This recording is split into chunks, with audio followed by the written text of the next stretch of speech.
ഡൽഹി ഉഗ്രൻ പാഠമാണ് കോൺഗ്രസിനെ പഠിപ്പിച്ചത്, കേജ്രിവാളിനെ പഠിപ്പിച്ചത്, സിസോദിയെ പഠിപ്പിച്ചത്. സിസോദിയെ നേരത്തെ കുറെ പാഠം ജയിലിൽ കിടന്ന് പഠിച്ചിട്ടുണ്ടാകണം. എന്തൊരു മനോഹരമായ ജനവിധിയാണ് ഡൽഹി കരുതി വച്ചിരുന്നത്, ഇന്ത്യ സഖ്യത്തിന് കൊടുത്തത്. പല പാർട്ടി അഭിപ്രായങ്ങളുണ്ടാകാം, ബി ജെ പിക്കെതിരെയുള്ള ജനവികാരം പൊതുവേ രാജ്യമെങ്ങുമുണ്ടാകാം, കേരളത്തിൽ അലയടിച്ച് ഉയരുന്നുണ്ടാകാം. പക്ഷേ ഈ ജനവിധിയെ അനുകൂലിക്കാതെ തരമില്ല.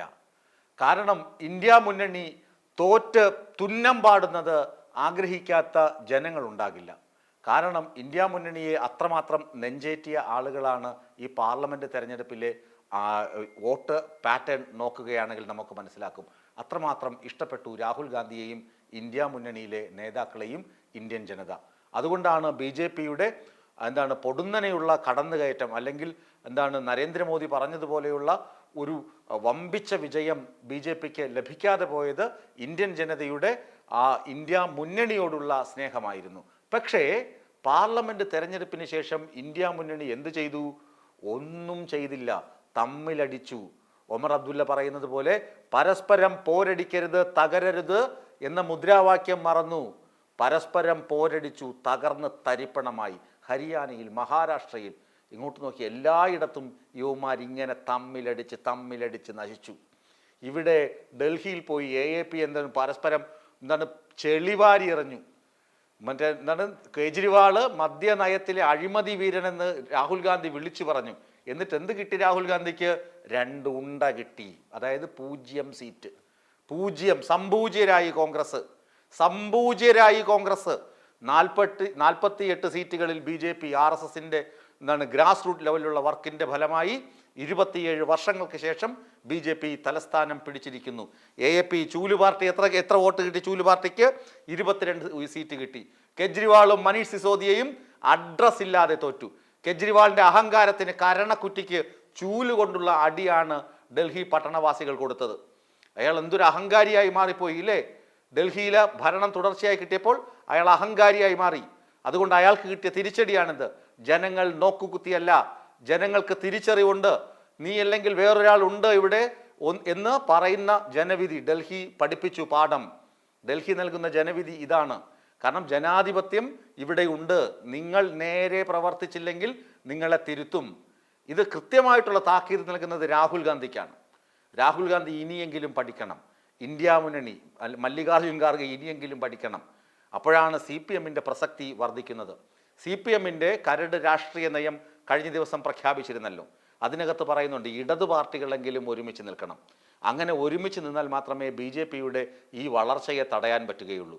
അല്ലെങ്കിൽ ഹിന്ദുത്വ അജണ്ടയൊക്കെ ഈസി ആയിട്ട് പ്രാബല്യത്തിൽ വരും. കാരണം എന്താണ്? ഈ കോൺഗ്രസ് നട്ടല്ലില്ലാത്ത പാർട്ടിയായി അധപ്പതിച്ചു കൊണ്ടിരിക്കുകയാണ്. അവർക്ക് താൻപൊരിമ, സ്വാർത്ഥത, അവർക്ക് അധികാരക്കൊതി BJPയേക്കാളുണ്ട്. BJP അധികാരക്കൊതി കാണിക്കുന്നെങ്കിൽ അതിൻ്റെ ഇരട്ടിക്ക് അധികാരക്കൊതി കോൺഗ്രസിലെ നേതാക്കൾക്കുണ്ട്. ആരാകും പ്രധാനമന്ത്രി എന്ന മത്സരമാണ് അവിടെ നടക്കുന്നത്. ഇന്ത്യ മുന്നണിയിലെ പല പാർട്ടികളിലും ആ അധികാരക്കൊതിയുണ്ട്. പക്ഷേ ഇടത് പാർട്ടികളിൽ ആ അധികാരക്കൊതിയില്ല, അധികാരഭ്രാന്തില്ല. അവർക്ക് ഇന്ത്യ എന്ന രാജ്യത്തെ രക്ഷിക്കണമെന്ന മോഹം മാത്രമേ ഉള്ളൂ. അങ്ങനെ ഇടത് മുന്നണിയിലെ ഇടത് രാഷ്ട്രീയ കക്ഷികളൊക്കെ ഒരുമിച്ച് നിൽക്കുകയാണെങ്കിൽ ഒരു പരിധി വരെ ഈ BJPയുടെ കടന്നുകയറ്റത്തെ തടയാൻ കഴിയും. അതുകൊണ്ടാണ് ഇടത് ഏകോപനത്തിന് വേണ്ടി, ഇടത് ജനാധിപത്യ ഏകോപനത്തിന് വേണ്ടി CPMന്റെ രാഷ്ട്രീയ പ്രമേയ കരട് ആഹ്വാനം ചെയ്യുന്നത്. അല്ലാതെ കോൺഗ്രസിന് ഇന്ത്യ മുന്നണിയെ നയിക്കാനുള്ള പ്രാപ്തിയില്ലെന്ന് ഡൽഹി തെരഞ്ഞെടുപ്പ് അടിവരയിട്ട് പറയുന്നു. അല്ലെങ്കിൽ AAPയുമായി സഖ്യത്തിലായിരുന്നെങ്കിൽ എന്ത് ഗുണമായിരുന്നു? UPയിൽ ഒരു സഖ്യമായിരുന്നുവെങ്കിൽ എന്തൊക്കെ ഗുണം കിട്ടുമായിരുന്നു? അതൊന്നും ചെയ്തില്ല. മധ്യപ്രദേശിൽ, മഹാരാഷ്ട്രയിൽ ഒരു സഖ്യമായിരുന്നുവെങ്കിൽ എന്തൊക്കെ ഗുണം കിട്ടുമായിരുന്നു? അവിടെയൊക്കെ ഒറ്റയ്ക്ക് പോയി മത്സരിച്ച് നാണം കെട്ട്, എന്നിട്ടും പാഠം പഠിക്കുന്നില്ല. നാണം കെട്ട്. ഇവിടെ C കൃഷ്ണചന്ദ്രൻ RSPയുടെ സംസ്ഥാന കമ്മിറ്റി അംഗമാണ്, UDFന്റെ ഭാഗമാണ്, പ്രത്യക്ഷത്തിൽ ഇന്ത്യ മുന്നണിയുടെ ഭാഗമാണ്. അദ്ദേഹത്തിൻ്റെ ഒരു ഫേസ്ബുക്ക് പോസ്റ്റ് ഇപ്പോൾ ചർച്ചയാകുന്നുണ്ട്. അദ്ദേഹം എഴുതി, എന്തൊരു നാണക്കേടാണ്, ഇതിനെയൊക്കെ പിരിച്ചുവിടണം. ഈ ഇന്ത്യ മുന്നണിയെ പിരിച്ചുവിടണം. നാണം കെട്ട മുന്നണിയെ പിരിച്ചുവിടണം. ഒരാവശ്യവുമില്ലാത്ത ഈ മുന്നണിയെ പിരിച്ചുവിടണം. ഇവരെന്തിനാണ് ഇങ്ങനെ ഒരു മുന്നണി എന്ന് പറഞ്ഞാൽ ലോക്സഭാ തെരഞ്ഞെടുപ്പ് കഴിഞ്ഞിട്ട് ഒരു യോഗം പോലും ചേർന്നിട്ടില്ല. തട്ടിക്കൂട്ട് മുന്നണിയാണിത്. ലോക്സഭാ തെരഞ്ഞെടുപ്പ് കഴിഞ്ഞ് വന്ന നിയമസഭാ തെരഞ്ഞെടുപ്പുകളിൽ ഇവർ ഒരുമിച്ച് ചേർന്നിരുന്ന ഒരു തീരുമാനവും എടുത്തില്ല. ഇവർ ഒരുമിച്ച് മത്സരിച്ചിരുന്നുവെങ്കിൽ ഈ സംസ്ഥാനങ്ങളിലൊന്നും BJP ഇത്ര വലിയ ഭൂരിപക്ഷത്തിൽ അധികാരത്തിൽ വരില്ലായിരുന്നു. ഇപ്പോൾ ഡൽഹിയിൽ പോലും ഈ ഭൂരിപക്ഷം കിട്ടില്ലായിരുന്നു.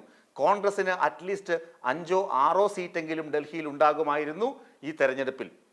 AAPക്ക് മാത്രമല്ല കോൺഗ്രസിനും അക്കൗണ്ട് തുറക്കാൻ പറ്റിയതിനെ ഡൽഹിയിൽ അക്കൗണ്ട് ഉണ്ടാകുമായിരുന്നു. കോൺഗ്രസ് AAPക്ക് കൈകൊടുത്തിരുന്നുവെങ്കിൽ. ശരിക്കും പറഞ്ഞാൽ ഞാൻ മുമ്പ് ഒരു വാർത്ത ചെയ്തിരുന്നു. കാരണം താമര വിരിയിക്കും കോൺഗ്രസ് അവിടെ. വോട്ട് പാറ്റേൺ ചില ഓൺലൈൻ സൈറ്റുകൾ എടുത്ത് നോക്കിയാൽ അറിയാം. വോട്ടിംഗ് പാറ്റേൺ പുറത്തു വന്നിട്ടുണ്ട്. കോൺഗ്രസിന്റെ വോട്ടുകളാണ് BJPക്ക് വീണിട്ടുള്ളത് ഡൽഹിയിൽ. കോൺഗ്രസ്സുകാരാണ് BJPയെ വിജയിപ്പിച്ചത്. കോൺഗ്രസ്സുകാർ തച്ചിന് ചെന്ന് കുത്തി താമരയ്ക്ക്. കൈപ്പത്തിയെ വിട്ടിട്ട് താമരയ്ക്ക് വോട്ട് കുത്തി. കൈപ്പത്തിയെ കൊണ്ടൊരു ഗുണവുമില്ല. കാരണം നട്ടല്ലില്ലേ ഒമാർക്ക്. നട്ടലുണ്ടായിരുന്നെങ്കിൽ ഇന്ത്യ മുന്നണിയായിട്ട് മത്സരിക്കില്ലേ? ഒരുമിച്ച് നിൽക്കില്ലേ? ഇല്ല, എനിക്ക് പ്രധാനമന്ത്രിയാകണം, എനിക്ക് മുഖ്യമന്ത്രിയാകണം, എനിക്ക് മറ്റേ അധികാരം വേണം, എനിക്ക് ഈ അധികാരം വേണം, അതുകൊണ്ട് ഇന്നായിരിക്കും നീയൊക്കെ ഒരു സീറ്റും ഇല്ലാതെ എവിടെയെങ്കിലും പോയി തൊലയും എന്ന് പറഞ്ഞ് ഡൽഹി ജനത ഓടിച്ചു വിട്ടു. പ്രിയങ്ക ഗാന്ധി കേരളത്തിലേക്ക് വണ്ടി കയറി, കേരളത്തിലേക്ക് ഒളിച്ചോടി ഡൽഹിയിൽ നിന്ന്. നാണം കെട്ട് കോൺഗ്രസ്. വളരെ സന്തോഷമുള്ള ജനവിധിയാണ് ഡൽഹിയിൽ. രാഷ്ട്രീയപരമായി BJPയോട് എതിർപ്പുള്ള ആളുകൾ പോലും വളരെ സന്തോഷത്തോടു കൂടി ഡൽഹി ജനവിധി സ്വീകരിക്കുന്നു.